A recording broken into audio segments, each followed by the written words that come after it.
GG!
Hi everyone! Hi!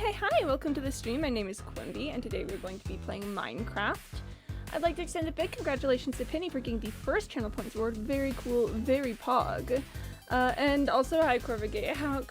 Yeah, the competition for first is fierce, indeed. And friend, thank you for the GG. Very cool, very pog. Good morning, Gamer Nation. Hi Penny. Good Gamer Morning Nation, says CandyBot, and that is so true. It's Good Gamer Morning. We're gonna be mining today. Gonna be in those mines with our pickaxes swinging side to side, if you know what I mean. It's got a lot of copper to pick up. I'm deep in the bowels of a dripstone cave that has had quite a few twists and turns, and I am incredibly lost. And it's great. We're having an awesome time with it. It is. We're chillin'! It's a good time! We're chillin'! It's gonna be okay, you know? Whatever! It's fine! So yeah, I'm gonna be spending a bunch of time today just picking up that copper, doing that thing that we do. I hope you're all doing well. I hope you're having a great time of it. I'm feeling great. I'm feeling pretty good myself, if I do say so. I was gonna say myself, but then I realized that would be two sentences saying the word myself in a row, and that'd be really awkward. This is what it's like being a writer sometimes. I'll have like little turns of phrase, and I'm like, oh yeah, I really like the way that sounds, and then I'll realize that I've like said one of those words already in the paragraph, or something like that. I'll be like, oh man, I gotta change it. I gotta find a synonym for that. I gotta find a cinnamon for that. Or I'll realize that I've like described something in one piece the same way as I've described it in another, and I'm like, no, it's gotta be different. I've gotta be innovative. It's great. It's a good time. I love writing. It's fantastic. I need to do more of it. I've been slacking off lately. I gotta write more things. Maybe someday I'll write something that I can share with all of you guys. I think that would be kind of cute. At the moment, all my stuff has to stay under lock and key, but maybe someday I'll do a little something for you all. And that's the end of our intro section. I'm gonna turn on some tunes. Okay, and actually, I'll get into it in a sec. Changing the scene, 3, 2, 1, and pop. I've got a hot take about music. And it's going to sound like a really bad hot take because this is going to sound so impolite and greedy and whatnot. But I've got a gripe with the available copyright-free music in my life. Just submitted a proposal to fix the lyrics on one of my favorite songs since the course is only written once and isn't repeated when it actually happens. Nice. We love conservation work. The work to make sure that things are accurate and recorded properly. I'm a big fan of that. A big, huge fan. Hold on, I gotta check just to make sure that I've explored this area properly. But okay, so available copyright-free music. Again, I know that it's so incredibly kind of people to provide copyright-free music that people can just use. I'm always in awe of that. A tree where? Hi, friend. Welcome on into the stream. It's good to have you here. I'm being rickrolled. I'm being rickrolled so incredibly much. Thank you, friend. Much appreciated. So it's great that people make copyright free music. You know what I'm in awe of? I would love to know what you're in awe of. Please do tell. It's great that people make copyright free music, and I'm so grateful to them for doing so. Why is it all chill, relaxed times? Music to be chill and I don't know, and quiet too. Why is there no like?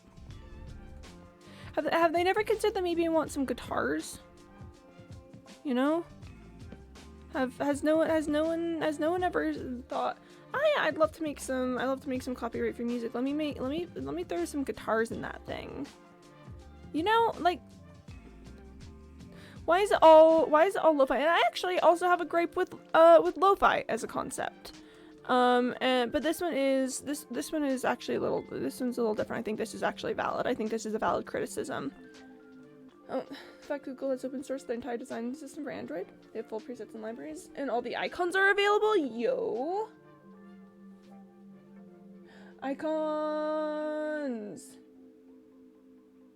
Icons! Oh, that's really nice. Oh, that's lovely. Okay, lo-fi. My problem with lo-fi. Do you guys know what lo-fi means? Do you know when the word lo-fi is said, do you know what that refers to? Low fidelity. The word, as far as I'm aware, from what I've been able to figure out, the word lo-fi was originally used to describe music that was done in a very chill, you know, not putting too much crazy production effort into this kind of way. Supposedly, the genre is characterized by like having very informal, informal production, having mistakes that are left in from recording and stuff. And I've got this hot take. That I don't think that what most people are putting out there as lo-fi is low fidelity at all. What does Wi-Fi mean? Lo-fi. Oh, you want to know what Wi-Fi means? Heck if I know. I'm not making Wi-Fi though. You know. I know it means internet. Probably wireless something. But listen. I'm not making Wi-Fi. I feel like if I were making music of a genre, I don't think it's wrong to expect that I would understand what that genre means. There's an HAI video on this. You think I've watched every single Half As Interesting video? Love their work. You think I've seen every single Half As Interesting video? There's so many of them. Okay, well, getting 2 gapples actually isn't bad. Getting 2 gapples is a pretty sweet deal. Expecting to pick up the reference? Yes, very much. Well, I've got other things to do with my time. You know, I'll watch a half as interesting video on occasion. I'll be like, wow, they're so right. That is half as interesting. But it's not like, you know, it's not like I'm trawling through their record, like through their backlog, being like, oh boy, gotta make sure I hit all of them. I need to pull out Yield Ender Chest. I've got some things. I guess first I should probably block up the copper to make it so that to make it a bit easier. Nope, wrong box. I'm looking for this one. That's where I've been putting name tags. Bada bing, bada boom. Got him. But that's the thing is, I just think it's weird that everyone's all out here like, oh yeah, I'm making lo-fi beats.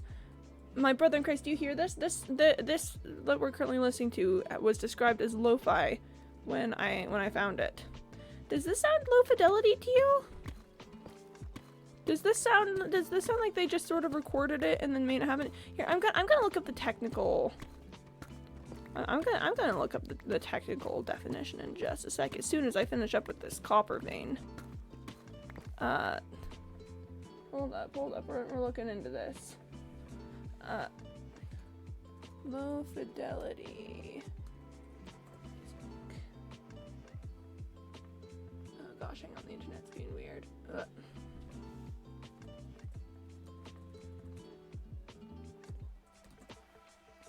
Okay.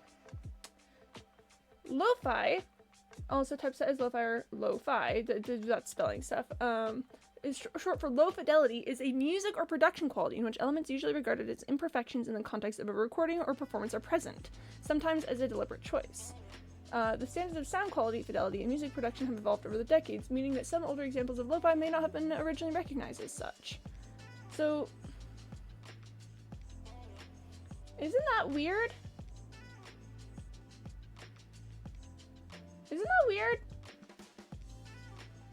I was expecting a Wiley Pfeifferson joke. What do you got here, Penny? What's this link? Where are you taking me? What's going on here? The internet's being weird again. Sometimes pages really just do not want to load for me, and I think it's because I'm streaming. Gotta drink some water. Well, you know, I'm barely using up like a fraction of my internet speed. So it really doesn't make any, so that's probably not the internet problem, that's probably my computer being like, whoa, I'm handling a couple things here. Yeah, because that page is just loading. That page is, oh, there we go, now it's pulling up. The bug that created free public Wi-Fi networks that didn't work. Thanks, half as interesting. Should I play? You've got this set to a timestamp. Should I play that? And Windows XP. Wi-Fi, of course, is short for Wi-Fi. That's right, Wi-Fi doesn't stand for wireless fidelity, nor does it stand for Wiley Pfeifferson, the name of my neighbor whose Wi-Fi I steal, nor does it stand— I like that, I like that, I like that. Thanks, Sam. Thanks, Sam from Wendover. Sam from Wendover. You're a funny guy. Oh, who wrote this? Who wrote this one? Who is the Adam! Adam! Oh, of course it's Adam. Oh, of course that Adam Chase is a funny guy. He's a silly fella. He's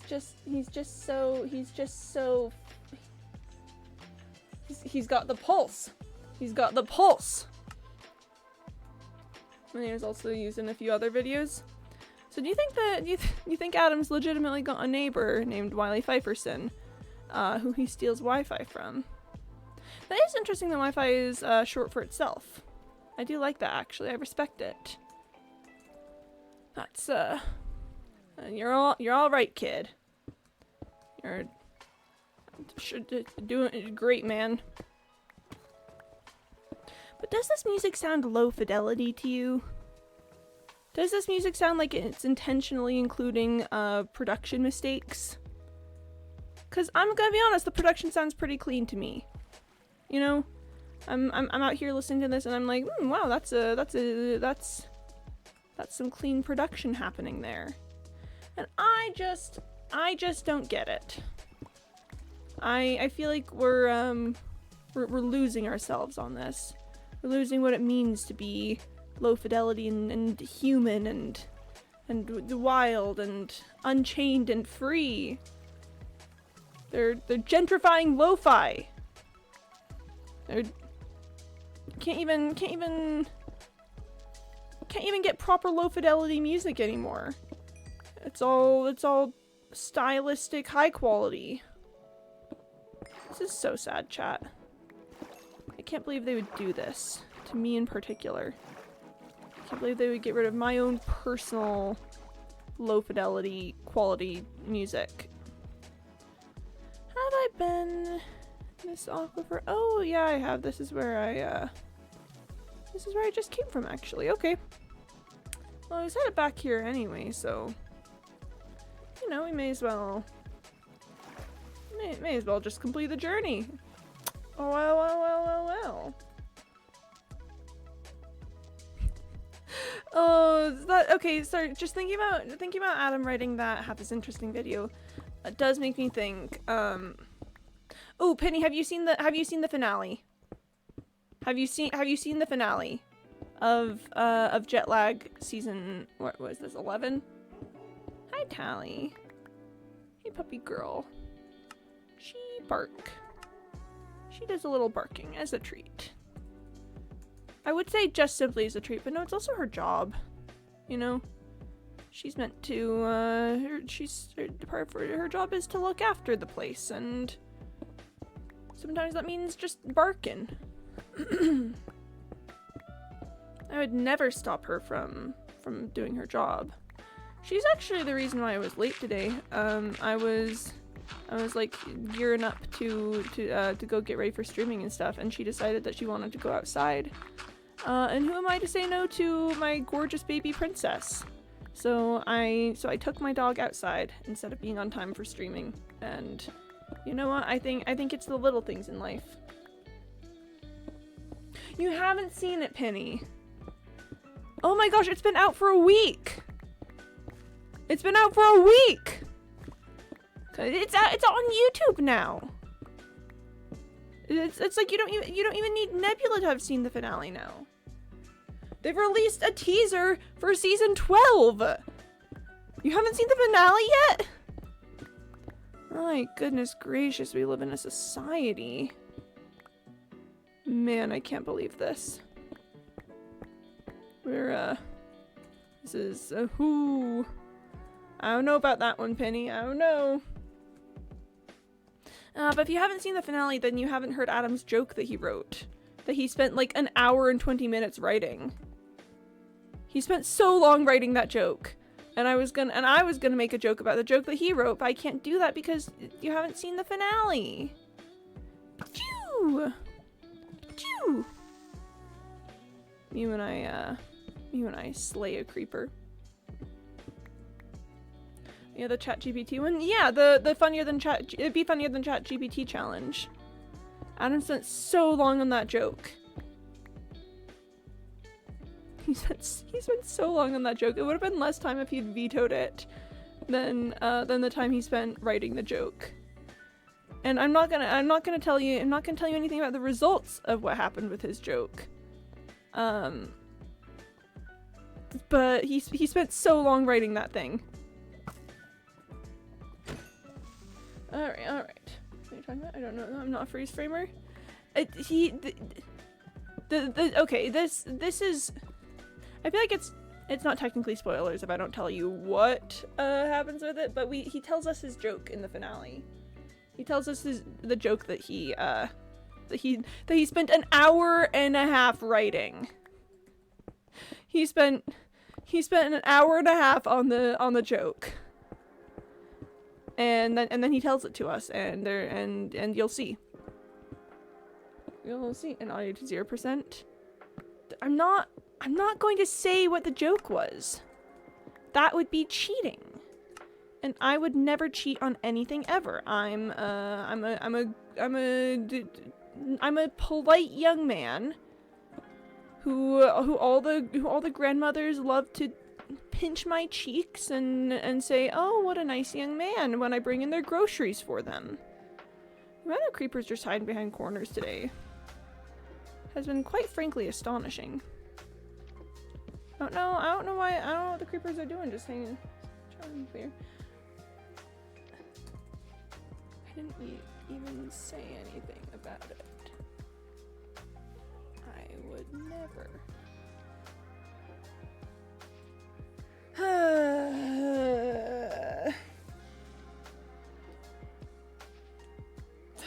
Can't believe this. I muted Penny. I would never do spoilers like that. What do you take me for? Some kind of cheater? Some kind of despoiler? Some kind of jerk who spoils the season finale of Jetlag the game? Come on! What did I gotta do to get some respect around here? There's a message about the ChatGPT one. Oh, yeah, okay. Wi-Fi.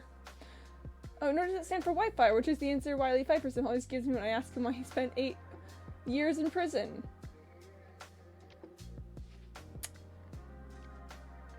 Wiley Pfeifferson? Wiley Pfeifferson, you good? What? Wiley Pfeifferson? Are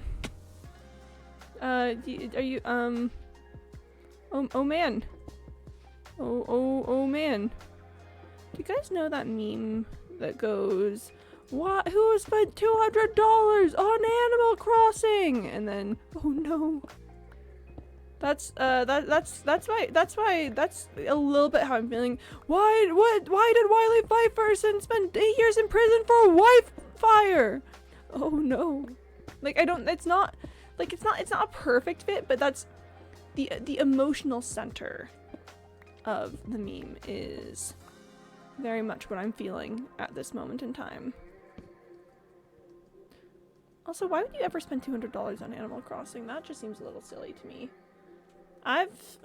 Listen, I'm not gonna begrudge anyone like buying the game, even though I've never bought an Animal Crossing game, and I'm doing fine. I'd probably like it if I tried it. Let's be honest with ourselves. I'd love to be a little guy on an island, just catching bugs. But like, why would you spend $200 on Animal Crossing? That's like, you could buy so many chicken nuggets with that. I just feel like the retail value of $200 in Animal Crossing is less than the retail value of all the chicken nuggets that you could purchase with that kind of cash. Does anyone see my vision? That's a lot of chicken nuggets, depending on where you get them. But it's a lot of chicken nuggets either way. Oh, and Freddy! Thank you for the 5 absolutely nothings. My goodness, much appreciated. I will send those right your way. Hi Freddy, we are currently discussing spending $200 on Animal Crossing, which I don't get. I would simply not spend $200 on Animal Crossing. Thumbs up, smiley face. Okay, so you see my vision of the $200 of chicken nuggets? That's good, that's good. Glad someone around here appreciates my genius. That's a $200 of chicken nuggets.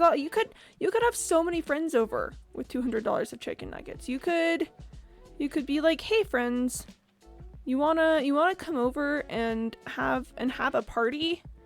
I'm bringing the chicken nuggets. And then you would just bring so many chicken nuggets. You could invite so many people to that party with $200 worth of chicken nuggets. Oh my gosh, that's whoa. And chicken nuggets, so true, so true. Up to 100 watts of power for single cable. Covers and cable that looks like it could ignite a piece of paper. Ooh, spooky. Okay, I'm at home, so I gotta get going really soon, but yes, hello. No worries, no worries. Stay as long as you want. We're happy to have you here. I'm looking up how many chicken nuggets you can get for too many dollars. How many chicken nuggets can you get for $200? I'm not expecting a real answer. I know that this is not the kind of question that that Google can answer for me. Because it all depends on like where you get the chicken nuggets and stuff.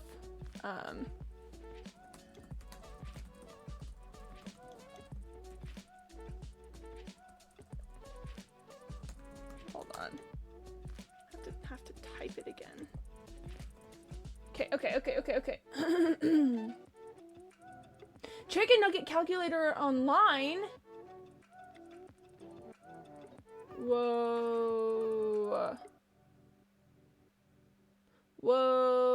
Okay.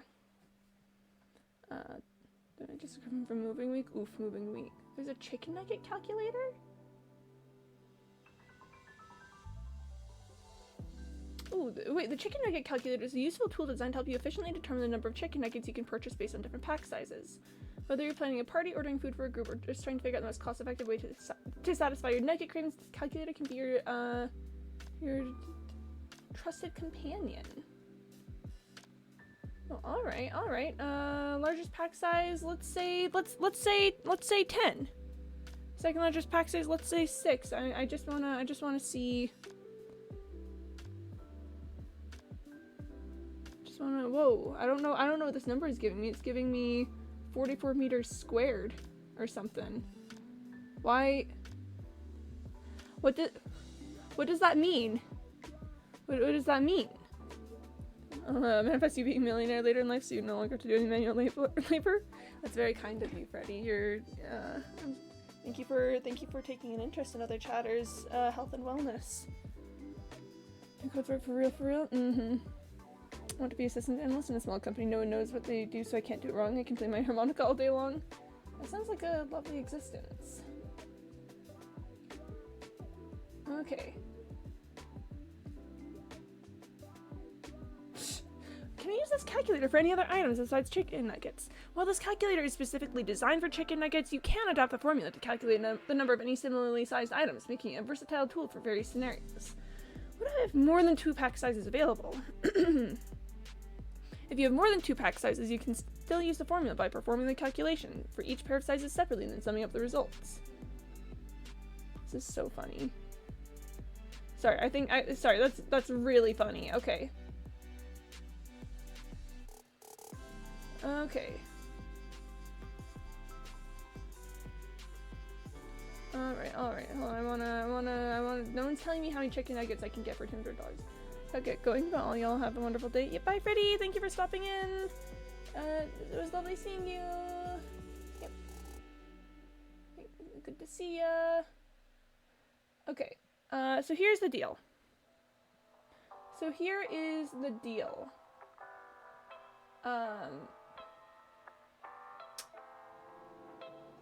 I am boycotting McDonald's right now.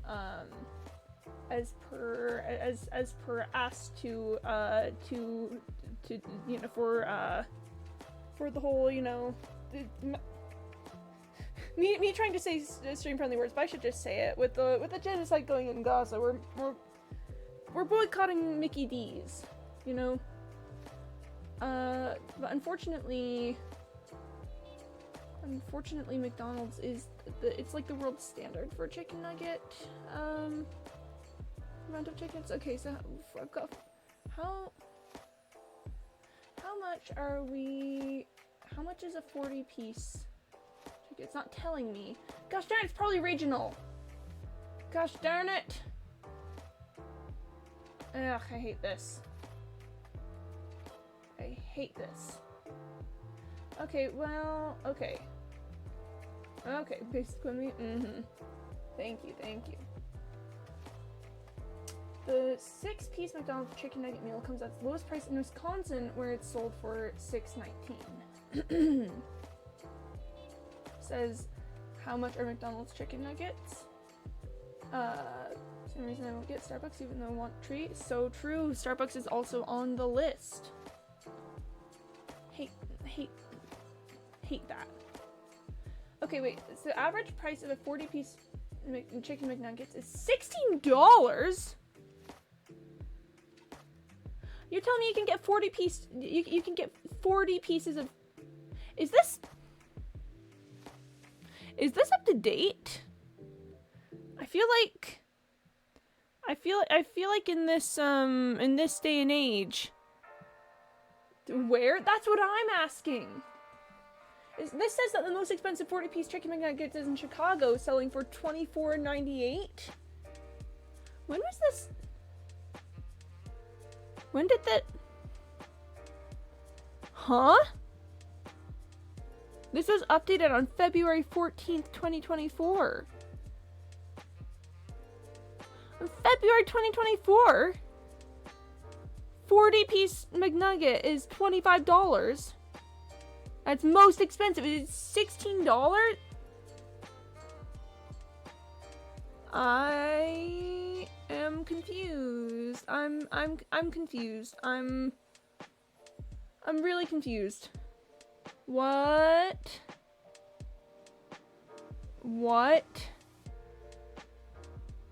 Okay, I'm scrolling down to see price of 40-piece McDonald's chicken nugget in every state. The 40-piece McDonald's chicken nuggets are most affordable in California, where they're priced at $10.99. No. No. What? Chat. You can get 40 piece. I thought this was 2 share boxes. Share box equals 40 nuggets. No, here in the States you can get 40 piece. You can just get, you can get so many chicken nuggets. What? I feel like this is not real. I may hate America. No, I actually genuinely, I do genuinely feel very strongly about the American tradition of just so many food. And when I say strongly, I mean I feel great about that. I love it. I think if I'm paying someone to give me food, they should just give me a lot of it, you know? That's just how I feel about that. The American hospitality tradition is legitimately one of my favorite things about this place. It's just the idea that, like, I was talking yesterday about my ideal of, like, nobody goes hungry. And I really like the way that that's bled into American food customs. Give me off something else. What? What else? But no, like American hospitality traditions. Okay, so let's assume starts with Rick and it isn't related to to rock and roll. Yeah, alright. Yeah, alright. Yeah, alright, I'll take it. So let's assume because I don't trust this guy. Oh, and there's another one. I don't trust 40-piece chicken nuggets being like $15. I feel like there's something going on there. So I'm going to assume the highest price for chicken nuggets because we're just gonna call this like worst case scenario. Chicken nuggets are the most expensive from what we've seen. Thank you, Penny, for the Rickroll. Yep, I can tell you're running your script, which is why we're still just hanging out here. So, okay. We are gonna take 200. I've got the TI-84 Plus out. There's another one. Thank you, Penny. TI-84 Plus out. 200 divided by 24.98, I think it said. That's... Oh, but we also gotta consider tax. So this is 8.006405.124. Thank you, Penny, for the Rickroll. But as mentioned, we gotta factor in tax. So I'm gonna say on 200, what's tax, like 10% or something?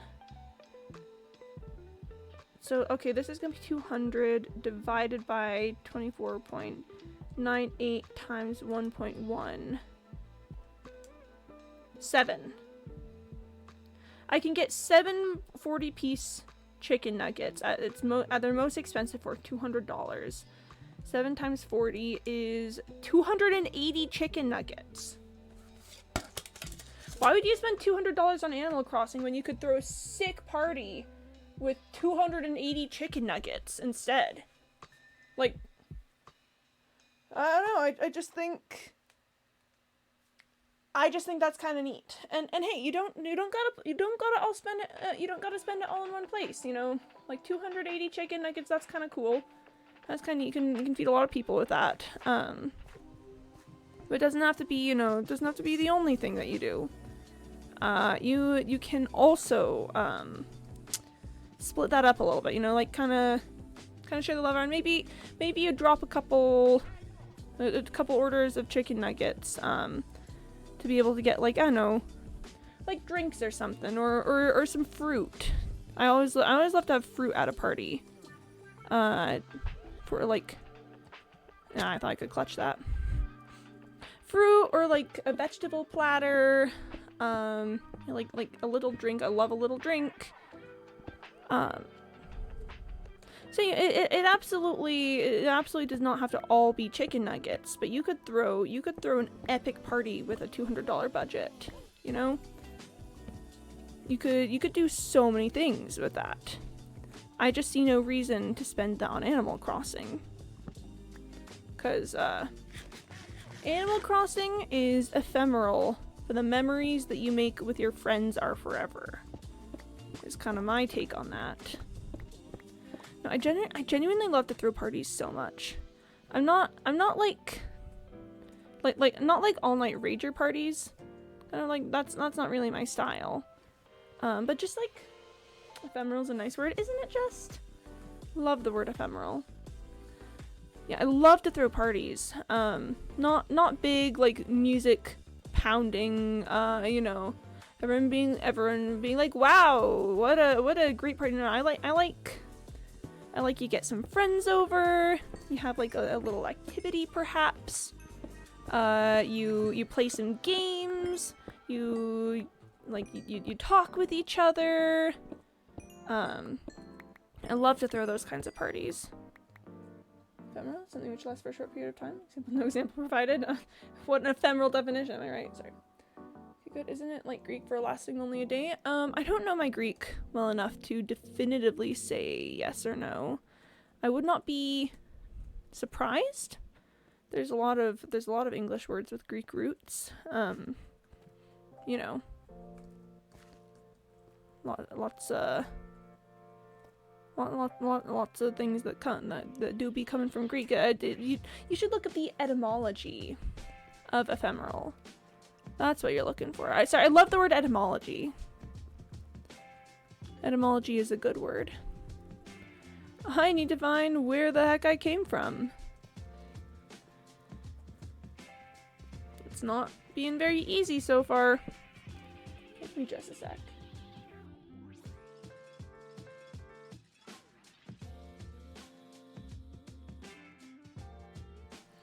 So enabled design mode on Twitch, which happens to my spell check to apply to everything. Oh. Oh. Oh, it's oh man. Oh man, that's a lot of spell check. That's a lot of spell check. My goodness. My goodness gracious me. Sheesh. I'm so sorry that my name is spelled wrong. That's so embarrassing. Can't believe I haven't spell checked my own name. Oh man. Oh gosh, how am I ever gonna show my face at the function? Where was I though? Where was I in my little random something ephemeral? Oh yeah, love to throw a little party, love to throw a little bash. Love to get some cool peeps together and say, all right, everyone, let's have some fun. I don't think I've never even been to like a big booming music really loud, lights dark, parents aren't home kind of party. I've never even been to one of those. The closest I could probably say is like a school dance, and those definitely were like chaperoned and stuff. But I just think that parties are so fun and important. And it doesn't have to be the classic idea of a high school party. It can just be hanging out with some cool peeps and having some fun together. That's what I enjoy. Check Jen? Alright, I'll take a look. I'm rich. Oh my goodness. Sheesh. 999k Quimby coin. I gotta get something that's gonna tempt you. Man. Oh wait, hang on.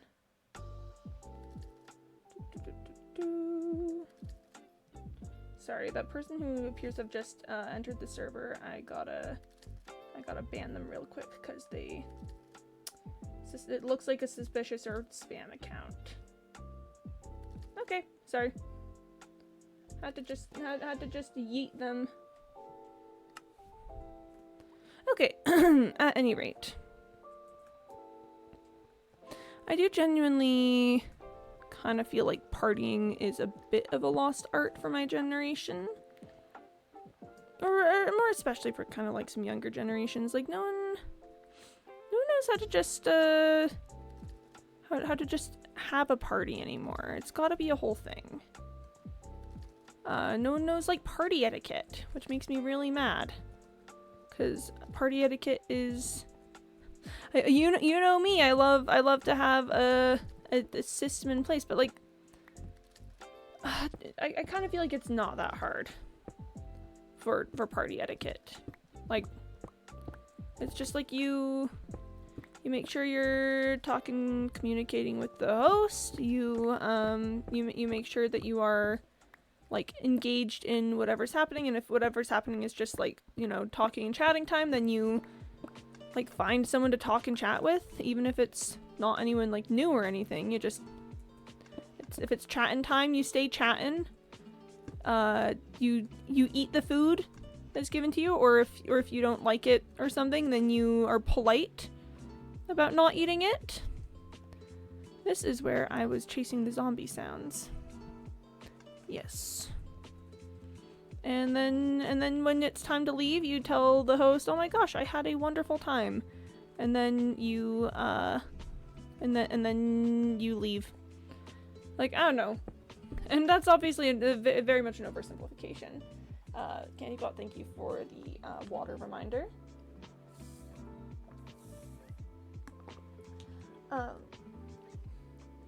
And admittedly, it can be hard to do a party if you have an inexperienced host who doesn't know like what they're doing, or you know, isn't directing things properly. Because, okay, in the same way that I've got strong feelings about how important hosts are in like improv and stuff like that, party hosts are so important, y'all. Party hosts are kind of vital. Because what, you're just gonna bring a bunch of people over and then not make sure that they have a good time? Parties don't just happen. You gotta direct them, you gotta plan them, you gotta give them a few nudges and help them along. You know, maybe introduce some people if they're you know, if you have a friend who doesn't know anyone. You know, get some activities set that will keep people engaged. I just think, you know, you gotta, if you're a host, you gotta be active with it. You can't just sit back and let it all happen. No, oh, and Penny, thank you for the absolutely nothing. Very pog, very cool, much appreciated.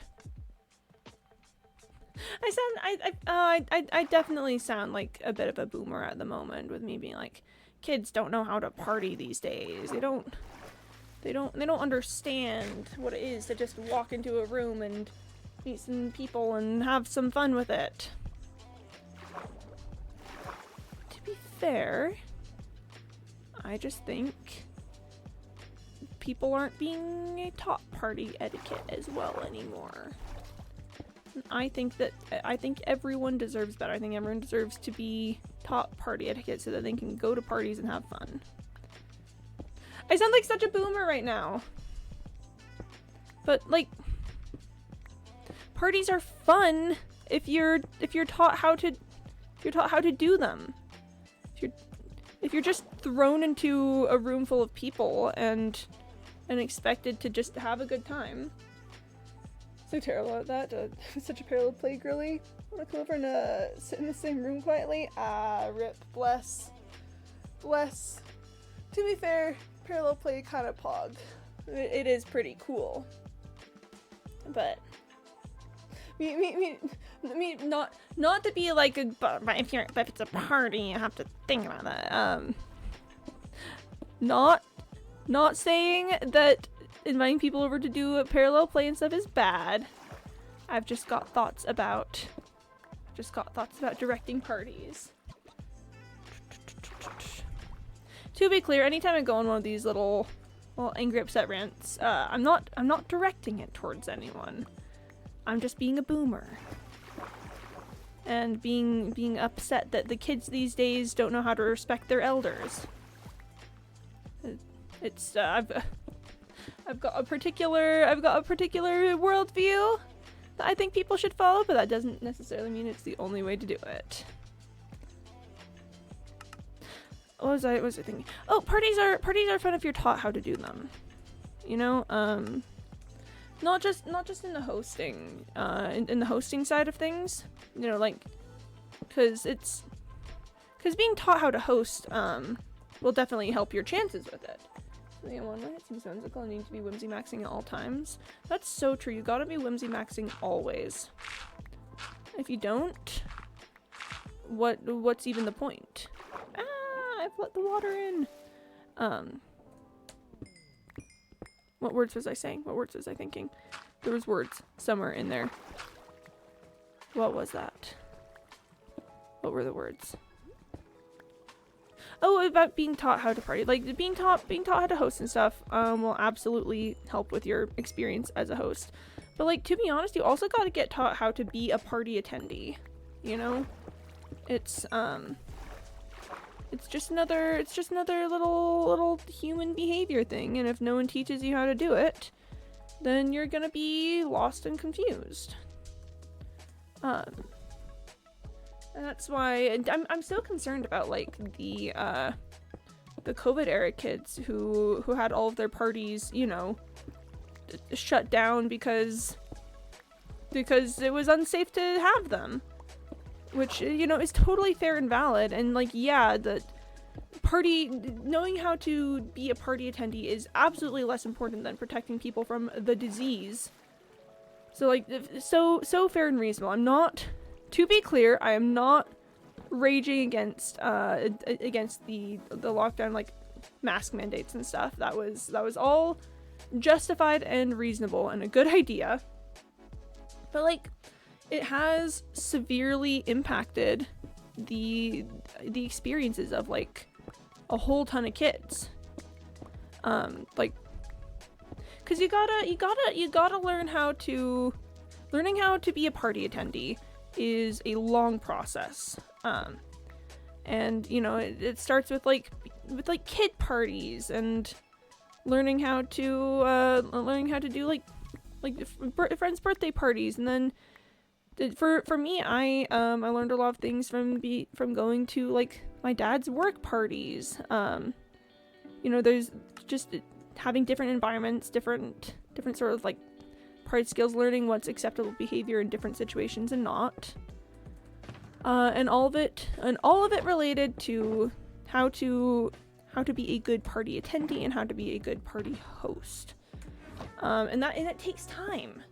It's not something that you can just, I don't know, like, sit someone down in a class and be like, and then this is how you throw a party. It also takes, like, practical experience, you know? You gotta learn how to read the flow of a party if the room is, you know, like, bored or if the vibe is off, or if, like, people are hungry and so you need to move up dinner a bit earlier. And that's something that again, just really takes a lot of practical experience of trying things out and learning to read energy currents, and there's a whole bunch of kids who just didn't get that. Like, there's a lot of things that I think that people who there's a lot of experiences that people are missing out from there, and a lot of, like, things that we need to try to teach them. And, you know, obviously having, like, their educations and socialization processes interrupted is potentially a larger, more pressing issue that should be focused on first. But I think, I'm so serious, I think we need to make intentional efforts to, like, provide opportunities for these kids to experience parties. You should have been born in the Regency era? Probably, honestly. Like, for like, big balls and the season and the dances and whatnot, that would have been great. That would have been fantastic. Although, realistically, if I'd been born back then, I probably would be poor and therefore would not attend any of those things. Because that is the unfortunate reality for most of the world. But you know, the concept is nice. I would love to throw big galas. I would love to have a little garden party or something, or a water party. No, Regency would be great, but actually I think that even better than that would have been like the 1790s. Put me in like the 1780s, 1790s. Put me in, coach, and I'ma be going crazy on those things. Put me in, coach. I'm ready. But yes, yeah, of course. There's always the nostalgia of the past, and it's just fun to engage with, even if we know that it's not necessarily, you know, all that we've dreamed it up to be. But no, I'm so serious that I think that there should be intentional efforts to try and like make parties happen for kids who missed out on it during their high school years in COVID times, because I think it's a really important social skill. That's a child. I think it's a really important social skill because it's not just how to have fun with friends, although that is really important, and I will. What are you doing, child? That was really weird. It was doing like ballet moves. Okay. You're next, bud. Like, it's not just important for like friendships and being able to have fun with people in your life, and although I will say that is really important, and my sociologist coming through, being able to like make and maintain social bonds with other humans it's really important to the like health and well-being of our species. So it's very, very important to have those skills personally, but it's also a really important skill professionally. Like, I don't think people really think about how much parties are social opportunities for like networking and making connections and you know, like finding people to work with. Parties are, for better or for worse, like an inbuilt part of the way that we have decided to run our work society, you know? Which, I'm gonna be honest, I actually think is based because, well, I just love parties for pretty much any reason. Like, even work parties, which a lot of people, you know, like, describe as dull and stuff. I think they can be fun if you know what you're doing. If you like, get good. But yeah, it's important to have those socialization skills. And if there's a whole bunch of kids who think that the point of going to a party is to just, I don't know, do whatever entertains you and you know, to just get through it, they're gonna miss out on so many things. And not just personal fun things, like social opportunities. Yeah, I don't know. My sociologist is poking through again, but I think that the larger society as a whole, like, misunderstands the value that understanding parties has in our social systems. Because it's important. It's a big deal, actually. It's like a whole thing. Like, one thing that I was always really glad of as like a teenager was that my parents actively encouraged parties, and not as any sort of like, you need to learn to be a businessman kind of thing. They just figured if we want to have fun with our friends, you know, they may as well provide like a space and a safe environment for it. And a large part of that also comes with being like part of like drama circles and stuff. I'm sure we've talked before about how like drama groups are, you know, very tight, close-knit people. But if you've never been in like a high school drama scene, this all might be a little unfamiliar to you, but there's usually parents that are in the drama scene. You know, the ones who will like volunteer to assist with practices, who will like help sell tickets at shows, and you know, will like come help with like set building and stuff. There're just certain parents that are like part of the machine, usually, and that as far as I'm aware, that's a pretty universal phenomenon. Like I've heard of a lot of like, not just my mom is one of these people, and she helps like other moms trying to like get in on the scene to understand how to do it, because it's not just something that you can it's, oh my gosh, I feel like I'm pulling back the curtain on a secret hidden part of society, if you're unfamiliar with this. Being a drama parent isn't something that you just walk into. Like, yes, the main most important aspect of it is being willing and able to help out with things and like devoting your time and energy to it. But like, so much of being a drama parent is about being part of the atmosphere. Like, at a certain point, all of the drama parents will start to know each other, and then like younger siblings of kids who are in like past drama years might make friends with other people's younger siblings and stuff, and over time you start to get like this network of parents who know each other, and start to like trust other parents with being the ones to host parties for their kids. It's a really interesting phenomenon where, because I think it's absolutely okay for parents to want to like make sure that the parties that their kids are going to will be like chaperoned and not crazy and destructive and stuff. You know, I think that's fair play. You know, at the very least, like, you know, meet the parents of the kid who's hosting, make sure that there's, you know, that there's plans in place for things. I think that's fair.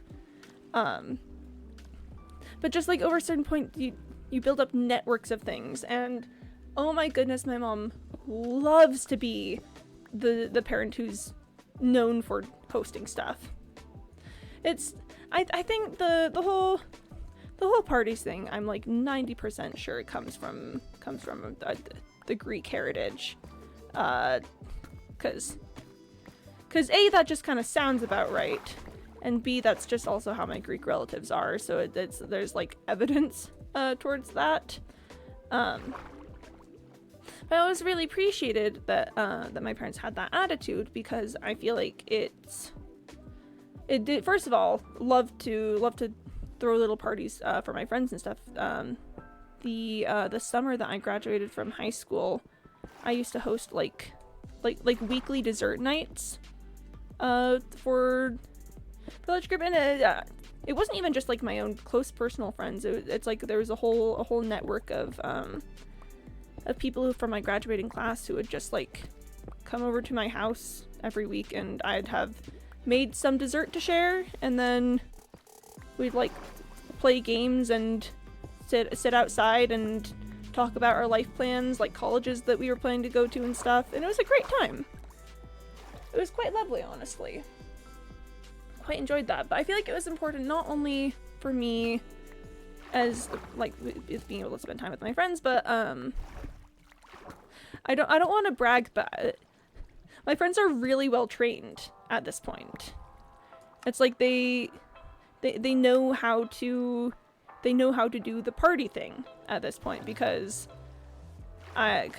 we've spent years training them for it. And I don't know if that is any huge benefit necessarily to them in their personal lives or professional lives. But what I do know is that when I have them over even now, there's like, they know how to follow conventions. There's, ooh, hold on, I want this nautilus shell. They know how to follow conventions. There's certain like rhythms and traditions that they know how to do. And to be honest, first of all, it makes parties better to have all of those things set in place. Also makes me, I'm such a little like proud parent about it. I'm like, oh my gosh, they know how to do parties.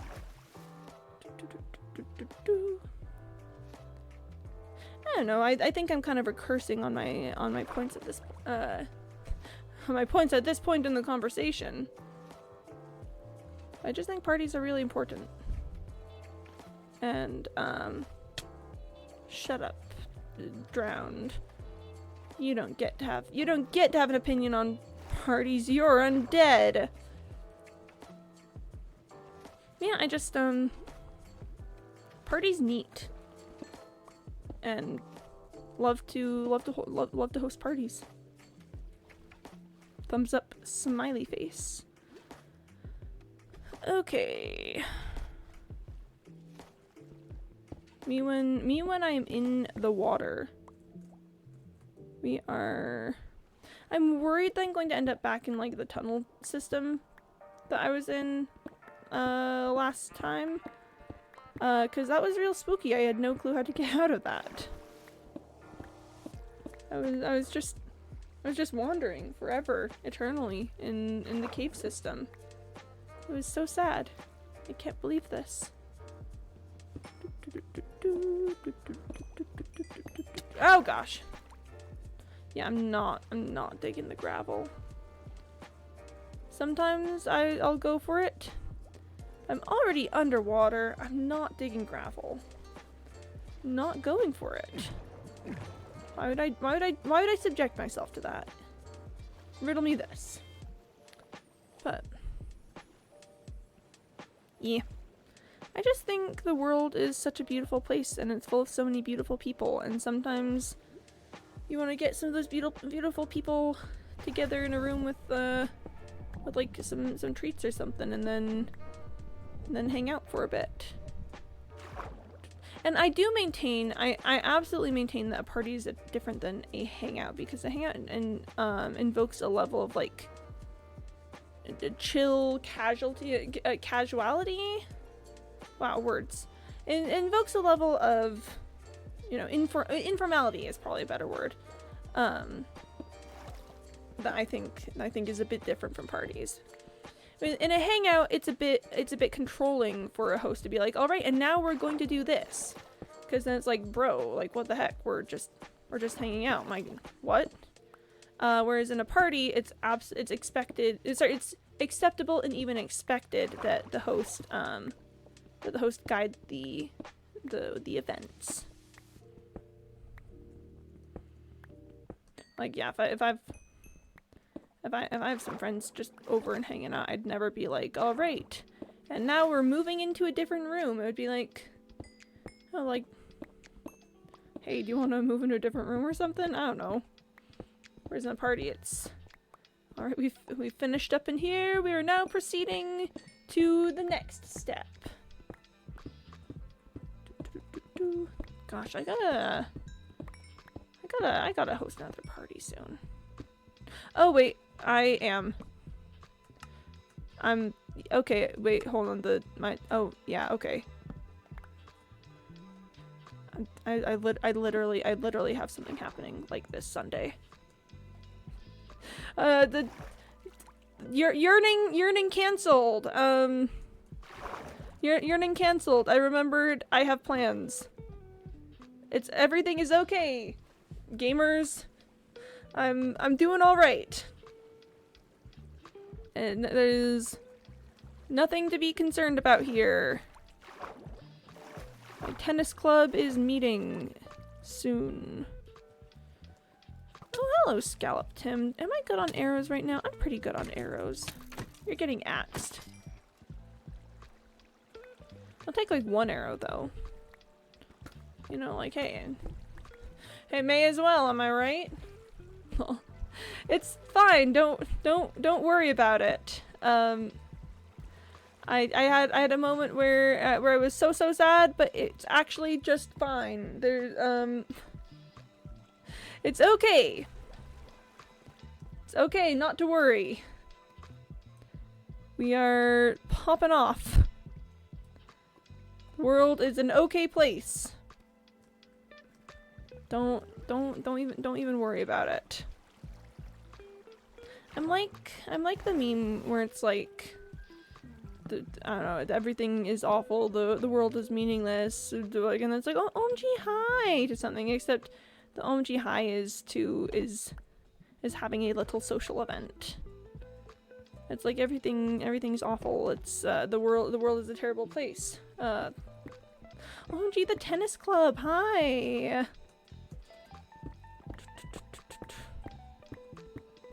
We do a little hosting as a treat. I'm also hosting an improv show next week, so my hosting needs are all set to be filled. Love to host things. Hosting hog. No, really, legitimately, I love hosting so much. There are not words to describe how important hosting is to me.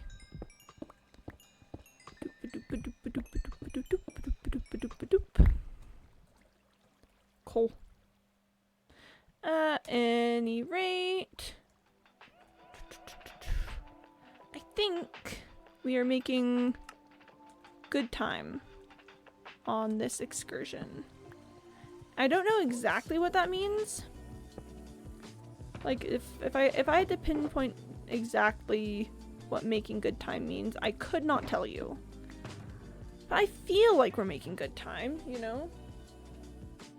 Definitely getting 1, 2, 3. Well, I just want to check. 1, 2, 3, 4, 5. I had 5 boxes of regular copper in my ender chest when I started this. That was really silly of me. That was, honest to goodness, really silly of me. I should have cleared it out. But look, I mean, we've got...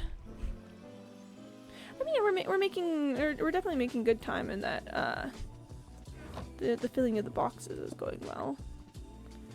And by that, I mean the boxes are being filled. I am getting more copper. Hang on, I want to check really quick. Times used,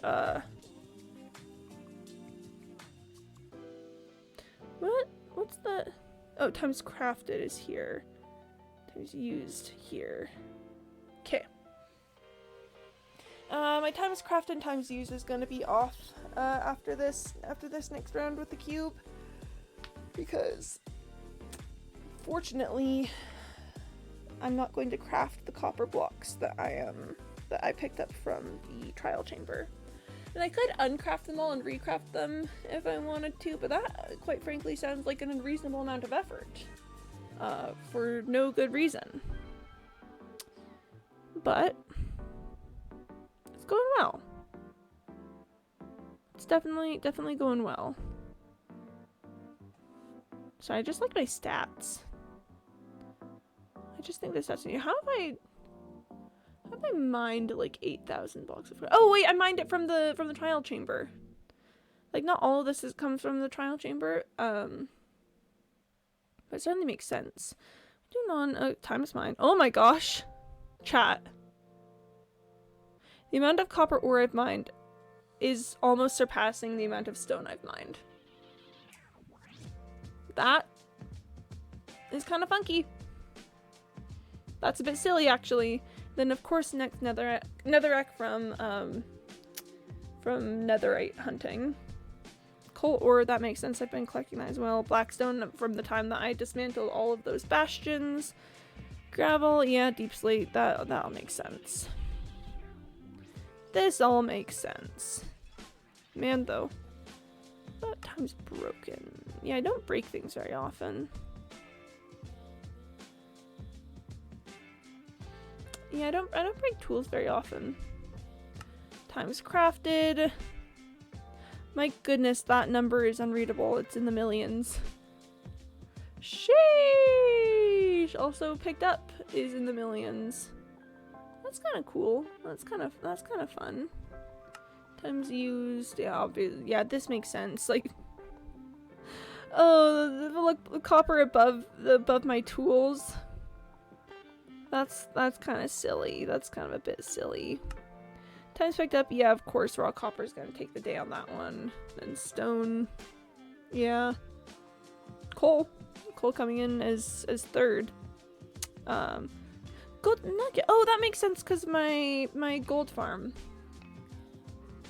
That absolutely makes sense. Yeah, okay. I vibe with that. Okay, but wants me to drink some water. Let's look at dropped stone. Yeah, that definitely sounds about right. And then raw copper being dropped. Yeah, I think that's just come from various accidents or needing to clear my inventory temporarily through mining. Yeah, what is that? Netherrack? Yes. Yep, rotten flesh. That's my gold farm, which then trading golden sword. Yeah, from my piglin farm. I should show you guys that at some point. It's so funny to yeet all of the swords. Big silly, in fact. All right, sorry. Just sometimes I like to look at my stats. I think stats are kind of cool. I took a lot of stats classes in college as well, so. Well, okay, not that many stats classes. I took a couple.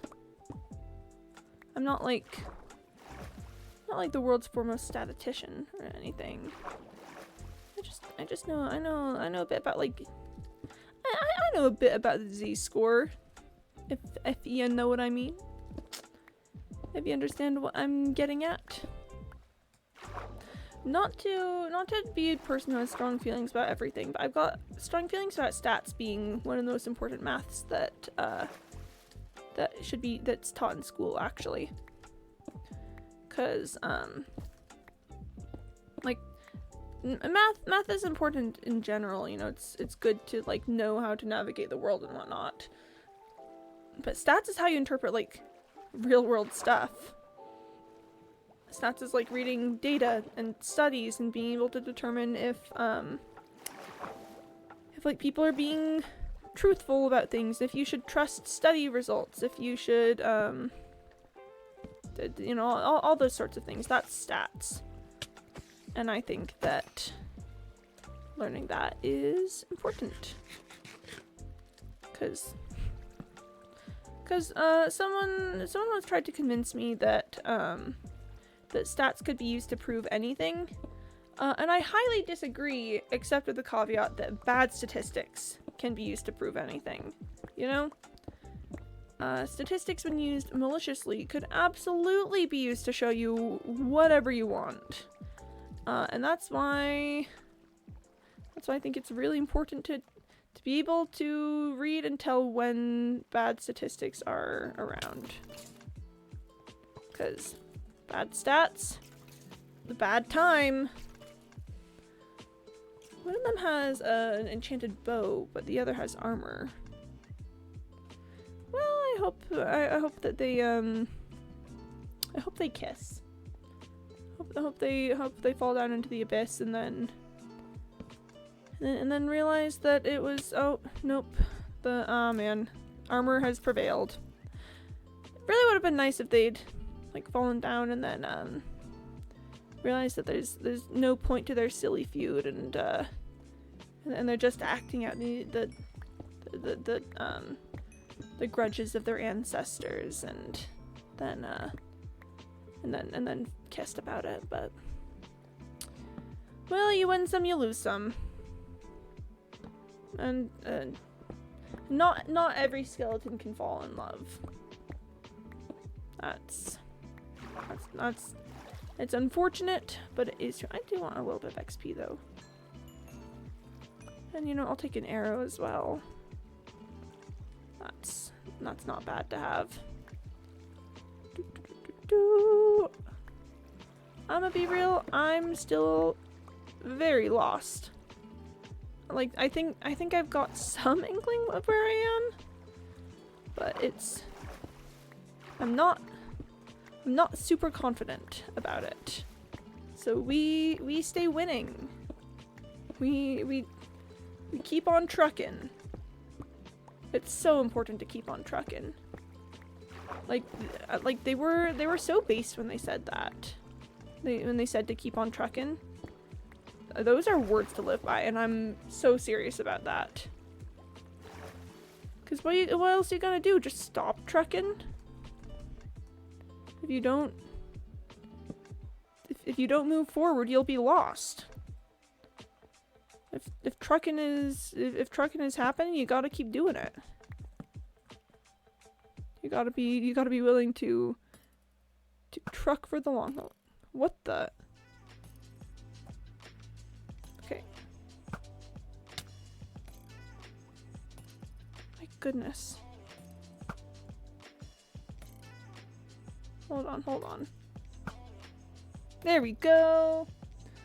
Oh my gosh, we've got a. Sorry, there's a bot. Okay, well, we're gonna switch my looting into my offhand.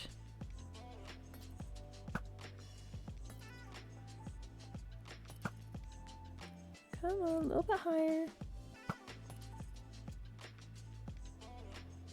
Is there a trident over there? Oh my gosh, there's a trident! Oh my gosh. Hang on. Whoa! Oh, okay, I actually genuinely did not expect that. Okay, hold on just a moment here. Oh my gosh. It's got 5 durability. Sheesh. Okay. Well. My, oh my. Huh. Well, I guess let's just, let's just drop that off real quick. What an unexpected windfall. Man. It's, I've killed so many drowns, and I've killed so many drowns with tridents. Yeah, and I was not expecting that. Like, sure, I had. Okay, so little Minecraft pro tip for y'all here, is that if you want to shoot with looting, if you put a looting sword into your offhand, I don't know the specifics of how it works, but what I imagine is that the game reads you as holding a looting weapon, and applies looting bonuses to the mobs that you kill. Is what I imagine. That sounds like in my brain that sounds like it would work. And obviously I don't know. I'm a silly goofy guy who's never coded a thing in my life. But yeah, it gets you looting while shooting, as the kids may say. I actually don't know if any kids would say that ever. Well.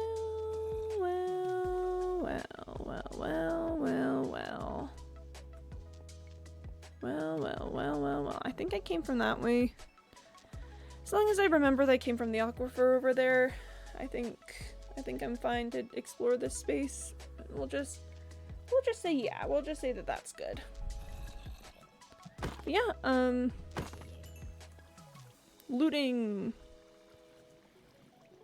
I love to loot. As they say, pillage then burn. And you know, it's also just it's great that the word pillage rhymes with village, because that is the traditional pillaging target, you know? Like I think it's so convenient that they planned for that, that they planned to make the words match. That like villagers and pillagers got together, and like way back when. I'm not saying in Minecraft. I'm saying way back when they were deciding to create words. I think it's so cute that they all got together and said, "Hey, so if you're gonna be like attacking our village and stuff, do you wanna like have a name that matches with that matches with us?" And they said, "Oh my gosh, yeah." And this is a true story, actually. I'm definitely for sure telling the whole and complete truth about this. No need to fact check. You know, I would never lie to you guys about anything ever, right? But yeah, no, that was an intentional decision on the part of the pillagers and villagers. And I just think that's beautiful. I think the world is such a beautiful place. I'm gonna try and shoot this creeper's toes. Yeah! I'm gonna try and shoot its face now. Yeah! Okay. Get out of here, you creeper! See, it's funny because that was a creeper. See, the whole thing. It was you know, there was oh boy, creeper time. Haha. We stay silly with it.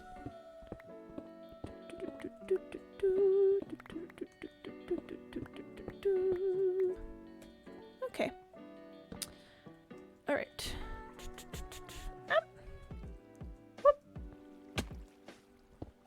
Dripstone caves are so fun.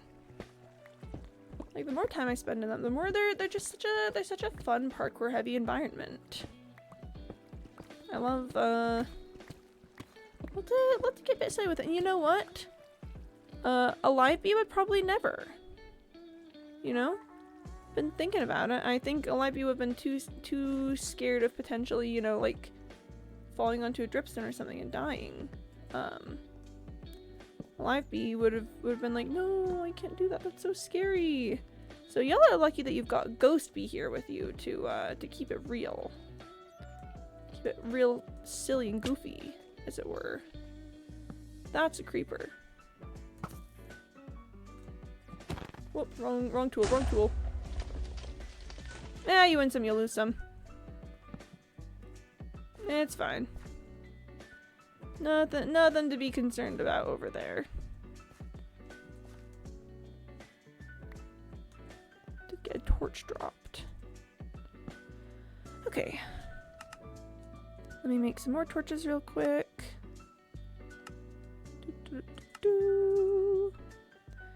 Okay. Alright.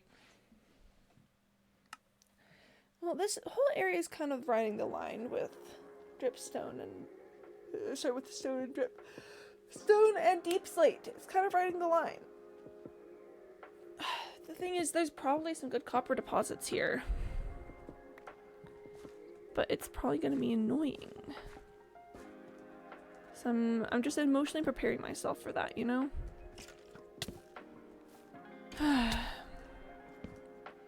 I'll deal with that in a sec. I just there's just a lot going on here, you know? There's a lot happening. Oh my gosh, that bat kind of spooked me. And it's fine. It's fine. We're chilling. We're chilling. It's just a lot.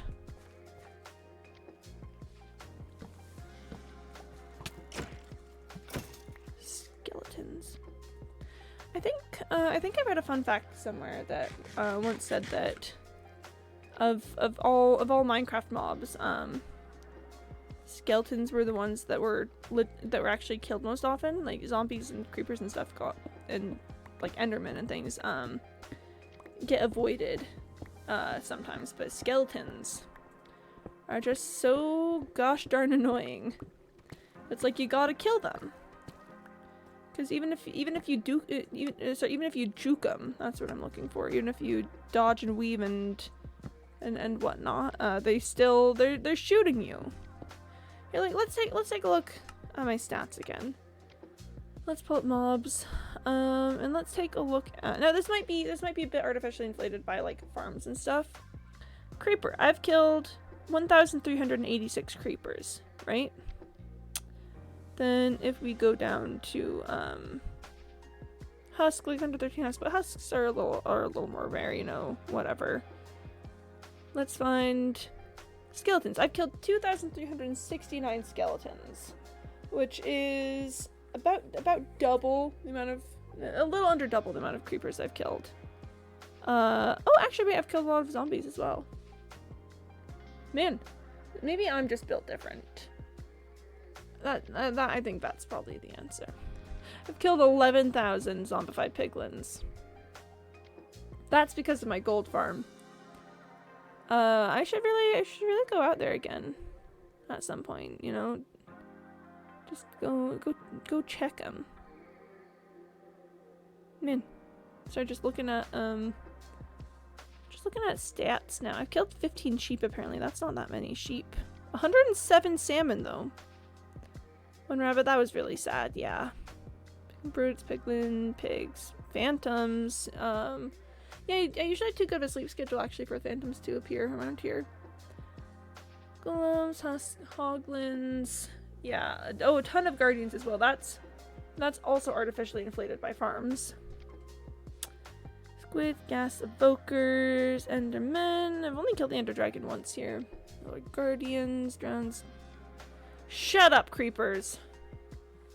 Cows, cod, chicken, case. I still don't know what it's talking about with this because I would never kill a cat. Oh, I've killed the same number of bogs and breezes. That's kind of cute. So I just think stats are so neat. Barrels opened, yeah, that sounds about right. More than chests, yeah, because I've got barrels in my base instead of chests. Dealt a lot of damage. Man. Whoosh. Take a look at that. Elytra's the furthest, of course. Man, I've not given a single minecart. I feel like I gotta rectify that. It's a pig and strider. I need to rectify that too. I gotta explore all of the avenues of life that exist in this crazy world. Just some, yeah, fish caught. 42, really? I thought I didn't do that much fishing. A lot of games quit. Man, that's kind of neat. Lots of interactions with blast furnaces. And crafting tables. More blast furnaces than crafting tables, interestingly enough. Lots of jumps, indeed. I was killed. And yeah, raid's triggered. Yep, raid's won. I did not win the raid. I took too long on it. I was so silly. Sneak time, talk to villagers, targets hit. Yeah.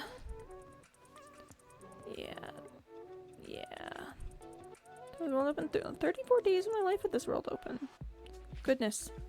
Okay, sorry. I just think it's my tennis club Discord has a channel called Alter to the Quantified Self, which is a bot that tracks some stats stuff. And I just feel like that sometimes, you know? Like I try my absolute hardest to stay just so entirely filled with whimsy all the time. But on occasion I do admittedly fall trap to the urge of quantification. Oh my gosh, that's 2 creepers.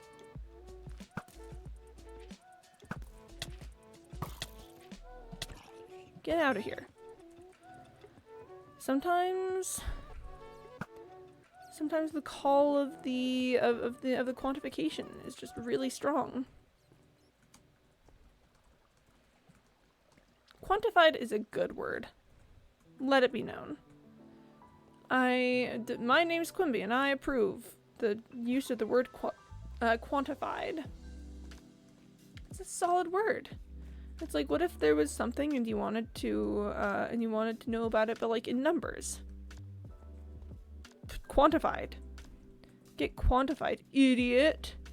Get quantified, nerd. Get qualified doesn't have the same ring to it, because get qualified just sounds like I want you to get your like forklift driver's permit or something. That's probably a license. Be a licensed forklift driver, which admittedly would be very cool, but not a very good insult. You know, whereas get quantified, nerd. Yeah, get broken down into numbers that are used to represent your entire existence. Get absolutely quantified. I just think it's a harsher sentence to get quantified than it is to get qualified. Getting qualified, I feel like generally has a very positive connotation, actually. With like, you know, with receiving qualifications, which is neat. I personally love to be qualified as well. Love to be qualified for doing things. But you know, it's getting quantified. It sounds like it's a rough time. That's an insult. I feel like having the torches here and then also there, I feel like that's gonna mess me up somehow. And yet we persist. And yet what else can we do if not simply persist? That's all we've got. Us in this universe. That's the only thing we can keep doing. It's like I said earlier, just keep trucking. You gotta just keep trucking. What's even the point if you're not trucking? Yeah, I feel like this is gonna turn into a mess, but what we gonna do? What we gonna do about it in the end? There's not really much we can do. I think the futile nature of the world is so interesting to me. Like, I was reading like about a timeline of the of Egyptian civilization, particularly ancient Egyptian civilization. You know, like pre Greek conquest and stuff. And you know, the Egyptians had one of the longest running civilizations like ever. I had a fun unit on Egyptian clothing in my historic clothing class that I took, so I could talk about that for a little bit. But no, we're not talking about the about fashion and the way that styles change in reaction to various things. Don't worry. We're not thinking about that. But like ancient Egyptian civilization was around for a long time, and to be clear before I talk myself into a trap with this or something, I'm well aware that Egypt's still inhabited today. Like I'm not like, man, I wish Egypt was still around. No, I know Egypt's still around. I know that there's people who live there today, and that their civilization is in fact Egyptian civilization because they are Egyptian. But yeah, like back in ye olden days, like they've been around for thousands of years, thousands and thousands and thousands of years. And like pretty much the same civilization too. Like some things changed about it, but like they were around for ages. And you know what? Their empire still is getting buried by the sand in a lot of ways. But you know, even one of the oldest, strongest institutions that existed for so incredibly long, It's gonna fall victim to time eventually. And we are much the same. We humans, you know? Really, we've got such a short time on this earth. What, like 60 to 100 years is the traditional life expectancy nowadays? That's nothing in the grand scheme of things. Egypt lived for like 5,000 kind of total. No, 5,000 might be exaggeration. Like at least 3,000 total. And like, and no one person was around for all of that, unless there's some immortal guy that I just don't know about who was just hanging for a bit, which would admittedly be very cool. But this ain't about some immortal guy. Like, no one person persisted through all of that except Immortal Jeff.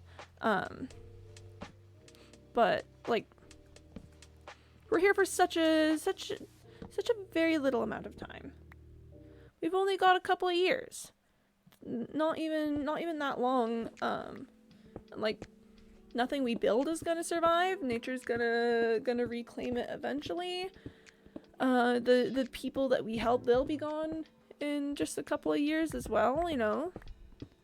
All those things is in some ways, like, life itself is so futile. We'll never do anything that like necessarily matters in the grand scheme of things.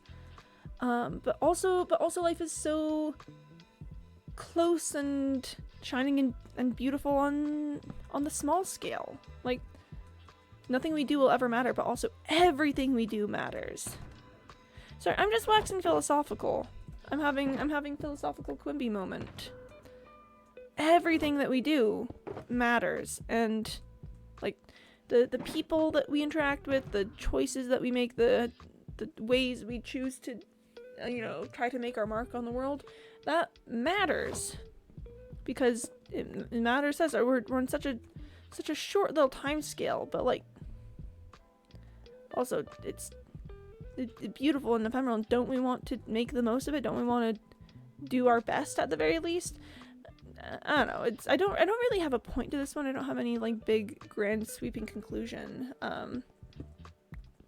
Just sort of like, how could we not care? In the face of the futility of everything that we'll ever know and do, how could we not still care and keep going? I can't contemplate infinity. That's something that well, no, I have a little bit of an advantage, considering that I'm a computer program and not a flesh and blood human, like so many of the chatters are. But I can't contemplate always. I can't contemplate forever. That's just not something I'm built for. But so. And in a way, I feel like that's kind of a defense mechanism against the futility of it all. If I can't understand what forever means, then I don't have to try to contemplate that I won't matter in it. You know? Like, sure, anything that I say and do will most likely not be remembered in, like, 500-600 years. But I can't contemplate what life is going to be like at that point. The world's going to be just such an entirely different place by that point. It's not even going to matter to me anymore. My brain's built on such a tiny, puny human scale because that's all I really need. So sure, everything's futile, but like, that's so next, I don't know, billion years in the future or something. Quimby's not gotta worry about that. Quimby's gotta worry about, I don't know, making sure that the dog gets to go outside when she wants to. Okay, I really need to be careful with how I'm... That's the way back further from where I've been. Oh gosh, this whole cave is such a mess. This whole cave is such a mess. matter now to specific people. The rest is arbitrary. Yeah. It leads a lot back into not to connect this all entirely to Lucids. Because it's oh my goodness, it is a masterpiece. Doesn't matter if the world that we're seeing is real as long as it's got the people that you care about in it. Doesn't matter if things on the grand scheme of things it doesn't matter if the people that you love and care about are here now, you know? Lucids is so based for that. Lucids it's so based for that ideology. Just does any of who cares about all of the big questions that people always ask about these things? Was there love? You know? Oh, and CandyBot wants me to drink some water. Alright, CandyBot. Thanks, CandyBot. Very cool. Is my entire world fake? Yeah. Hold on, though. Do I love the people there? That's what I'm worried about.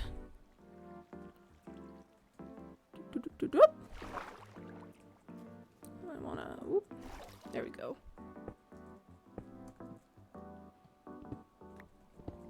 I just think based Lucid's philosophy on all of that. Just want to check real quick. Does this connect to the area I'd been in before? Oh my gosh. Okay, it's just a little guy. It's just a little guy. You're supposed to think about a lot of it. That just says, "How do you think the world is going to end?" I don't, and if it will, I have people to live in the meantime. Oh, people to love in the meantime. Yeah. Like, absolutely, we shouldn't take that to mean that like we shouldn't care about what happens in the world, because it is really important to be like active and aware of the world around us. I'd say like we gotta do environmentalism, and we gotta vote in politics, and we gotta do our best to make the world a better place. But like, you know, and we gotta keep the larger picture of things. We gotta understand that even if it doesn't matter, we still just gotta keep loving till then. Cave kind of big. Cave doing the big cave thing. My goodness, I hope I make it. I hope I make it out of here alive. Love includes the human race. I feel to love, and I want them to live in a better world. Yeah. So true. I would love if we had a better world for the people we love in to live in. Wow, I can speak words. You know, I think a lot about that with like Dear Theodosia from Hamilton.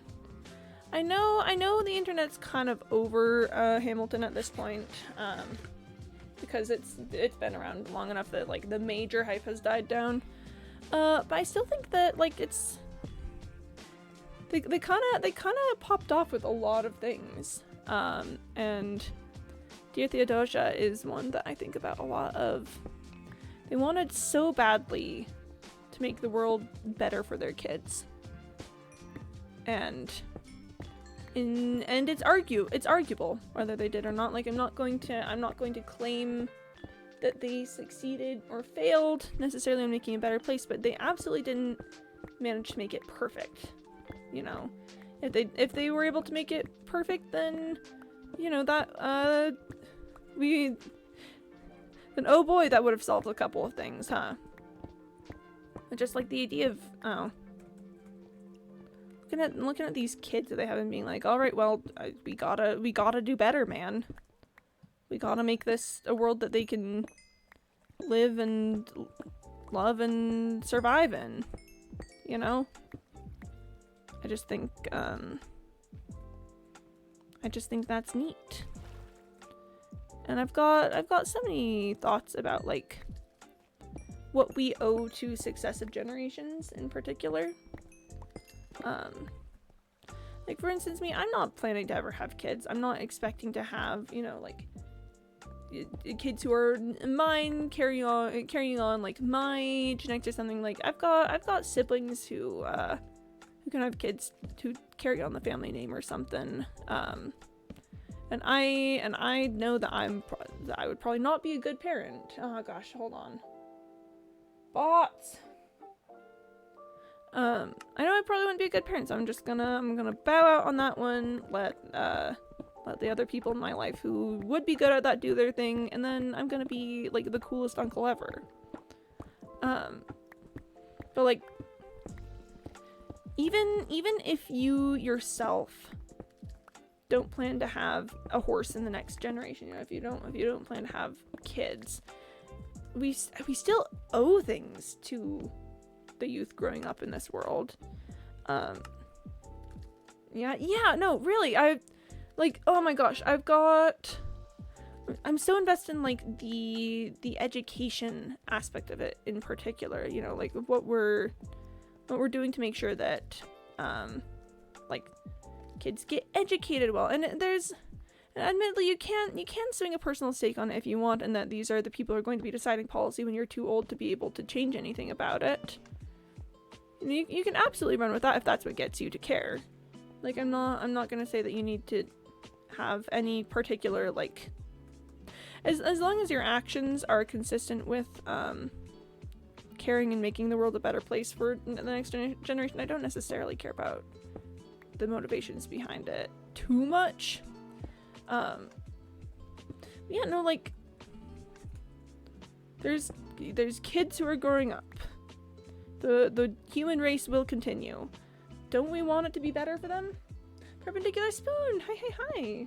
You're the cool uncle that lets the kid do really dangerous yet fun stuff.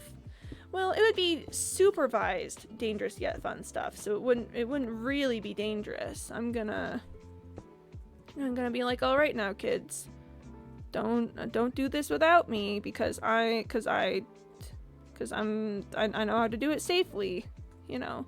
Like, obviously, I'd never want them to be in danger. But we can do a little risky behavior as a treat. Just simply as a treat, is all I'm saying.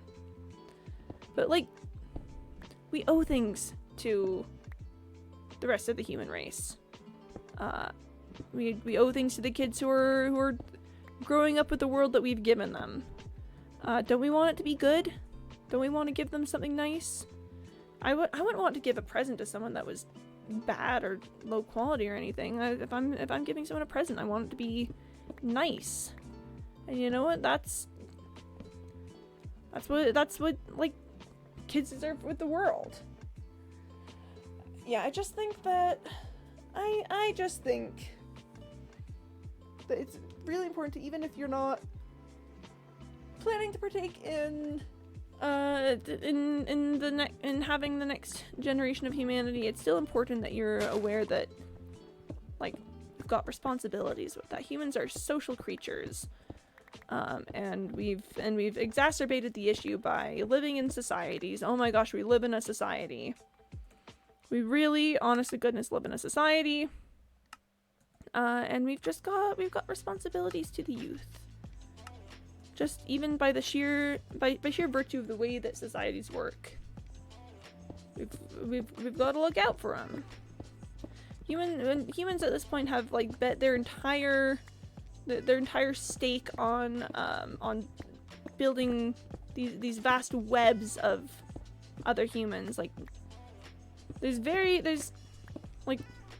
I'm particularly speaking about like U.S. American society, to be clear, because that's the one that I live in and study and have the most experience with. But like, so much of American infrastructure relies on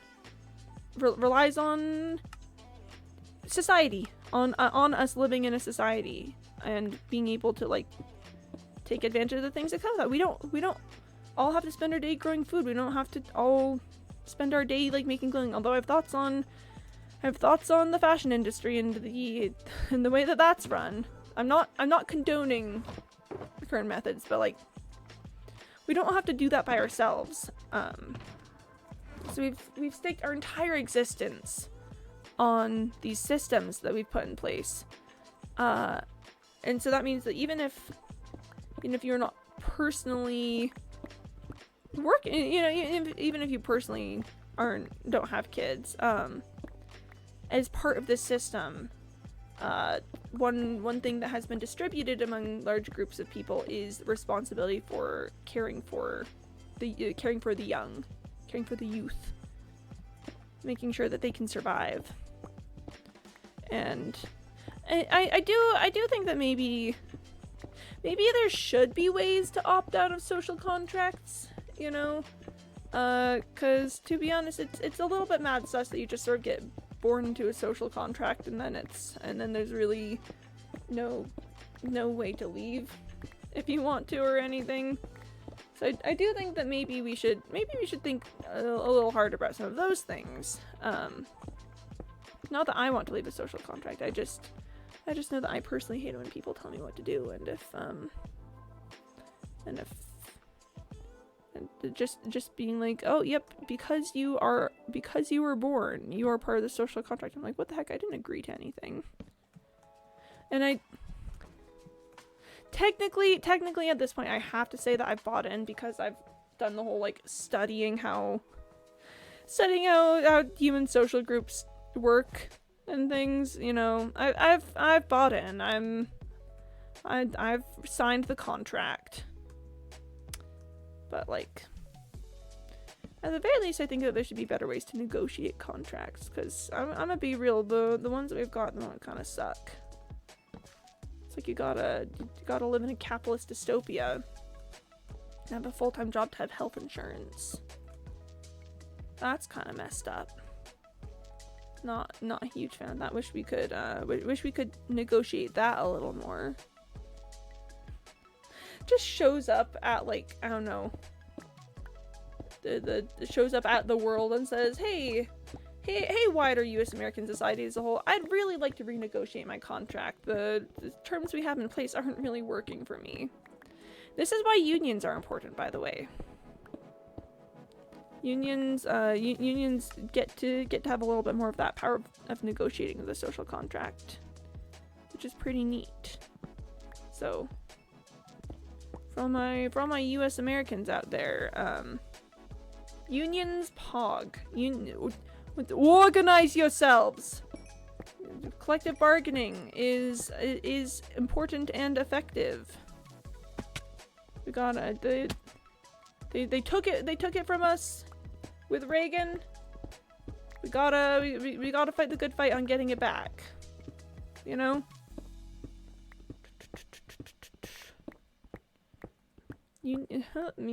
My thoughts on American labor politics are probably predictable at this point. I'm sure you guys could fill in the blanks of anything that I'm saying about American labor.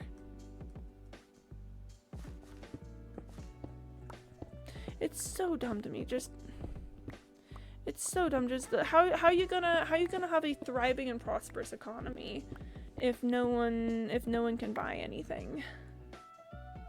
America, explain. That's all.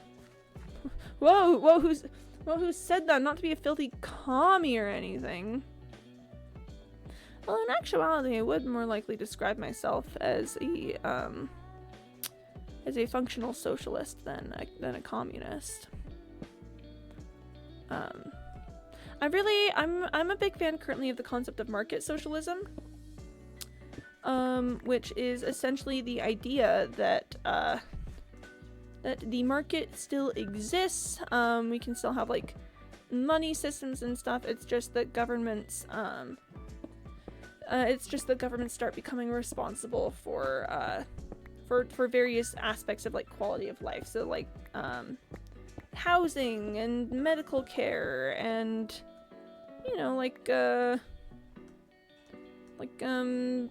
making sure everyone has food and water and has the things needed for hygiene. So, like transitioning the government towards working more toward oh, hello, Ghost Squid.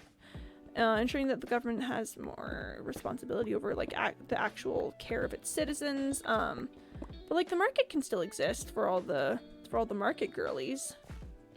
for everyone who just really loves having a market, who really enjoys, I don't know, like stocks or something. I don't know. They can still have that. That's for like but that's for like amenities and stuff. You know? You paint a beautiful world. I know. Maybe too beautiful. No, actually no. It's I think it's very attainable actually. Yeah, like the market girlies can still do their thing. They can still for like amenities and stuff, you know, for products. They can still do that. For like, I don't know, hairbrushes. You can still sell me a hairbrush. That's alright. That's alright, baby girl. You can still sell me a hairbrush. That's alright. I'm not gonna take that away from you.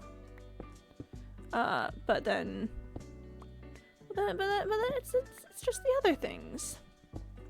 Like, you know, the basic human standard of life. See, I'm big into the concept of market socialism at the moment. Particularly because I think it is the most attainable solution for the states in particular at the moment. Because admittedly, like you gotta get the market girlies on board, you know. I don't think the states will ever truly adopt any form of like any form of socialist anything if they can't get the market girlies to at least somewhat buy-in. And you know what? Part of this whole thing is learning to fight not for a perfect world but for a better one. And so yeah. Market girlies can do their things. I just like to have guaranteed housing along the way. There's probably more non-deep slate dripstone over there, and there's definitely some coal over there. But I don't think I'm gonna go for it because that cave looks big and threatening, and I feel like even just traversing it would make me so scared. So we're going to not do that. We're gonna find our way out of here. Yep, here we are.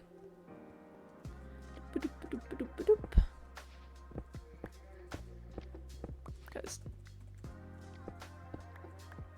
I do think it's becoming increasingly clear that the traditional mode of United States economics is not a tenable long-term solution. And I don't think it's obvious to everyone. I think there's lots of people who are definitely still very much fighting that, but like, this is not something that the people can keep up consistently, and particularly if the states want to be a world power. You know?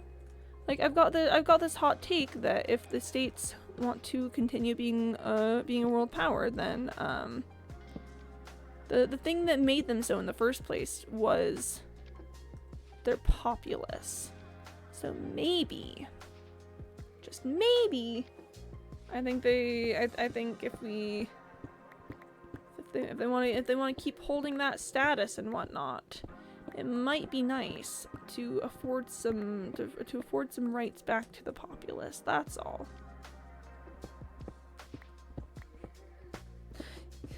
Organize yourselves! Collective bargaining! Unionize! This is unrelated to the whole collective bargaining unionization thing. But I do think it's funny when people I do think it's funny that the word unionize is also spelled the same as unionize. And I just think that jokes about that are really funny. When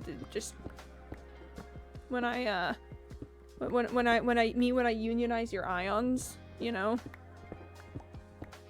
I just whoa, that's really funny actually. I think that's a bit silly when Me when I dissolve salts into into your labor union. Whoa, kind of crazy. Oh, who said that? That's so funny. So yeah, that's how I feel about. It's just yeah, it's. I'm not even explaining it well. It's just like what if there was a word, and it was spelled like a different word, and then you could and then you could have those words, and then you could mix them up. Chat, are you hearing this? Are you hearing this? Isn't that funny? I think it's got potential. I think if we really consider it, that's kind of neat. That's kind of fun. This is a good little tunnel. It's got so many resources in it. After mining out this vein, I am gonna see if I've got enough copper on hand to finish up that last stack of blocks in my inventory. At which point it would be ender chest time. And this okay. Okay, the vein keeps going. Okay, I thought it was just gonna be a little guy, but no, we stay winning out here. Oh my gosh, what the heck? Can I please? There we go. Okay. Well, considering I have to pull out yield crafting cable, we definitely stay winning. We definitely for sure stay winning. We were so close on having enough coal, but to be honest, it's not close enough that I actually would have done it, so I like to hedge my bets on needing to make new torches or something. Here, let's yeet. Drop that cobblestone. But yeah, no, that is 3,000,000% ender chest time. Doop, doop, and pop. Nice. Very, very nice. You know what, chat? I think that's where we're gonna leave it for today. So I'm gonna put you guys on the end screen. Thank you everyone for stopping by today. Hope you had a good time. I will be back tomorrow. I'm currently streaming Tuesday through Saturday, starting a little after 1:30 p.m. Eastern time. And we're gonna be finishing up we're not finishing up. We're going to be continuing our mining trip next time. I've still got like 8.5 shulker boxes to fill with copper, so definitely we've still got a ways to go. Yeah, everyone make sure that you drink some water, take your meds, get some sleep, take care of yourselves. It's been lovely hanging out for a hot second. And I'll see you next time. Okay, bye-bye.